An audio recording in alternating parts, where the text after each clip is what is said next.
আসসালামু আলাইকুম দর্শক। আগামী ১১ই মার্চ পাকিস্তানের বিপক্ষে প্রথম ওয়ানডে ম্যাচ দিয়ে মাঠে নামবে বাংলাদেশ ক্রিকেট দল।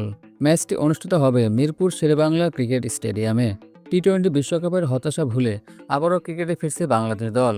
তাই তো বাংলার ক্রিকেট প্রেমীদের মধ্যে জল্পনা কল্পনার শেষ নেই। কারা থাকতে যাচ্ছেন এবারে একাদশে, আর কারা বাদ পড়তে যাচ্ছেন।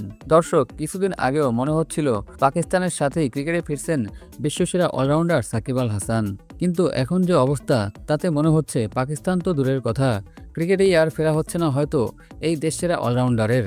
তাই তো এবারে একাদশ গঠন করতে থাকতে যাচ্ছে বেশ কিছু চমক। কি সেই চমক? জানতে হলে পুরো ভিডিওটি দেখতে থাকুন। দর্শক, চলুন তাহলে এক নজরে দেখে নেওয়া যাক পাকিস্তানের সাথে প্রথম ওয়ানডে ম্যাচের জন্য কেমন হবে টাইগারদের চূড়ান্ত একাদশ। Number 1, Tanzim Hasan Tamim, opening batsman. Number 2, Soumya Sarkar, opening batsman. Number 3, Najmul Hossain Shanto, one down batsman. Number 4, Towhid Hridoy, middle order batsman. Number 5, Liton Kumar Das, wicket keeper batsman. Number 6, Shamim Hossain, finishing batsman. Number 7, Mehedi Hasan Miraz, batting allrounder and captain. Number 8, Rishad Hossain, leg spin bowler.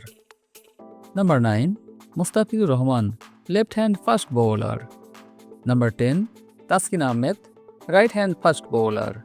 Number 11, Tanzim Hasan Sakib, right hand fast bowler.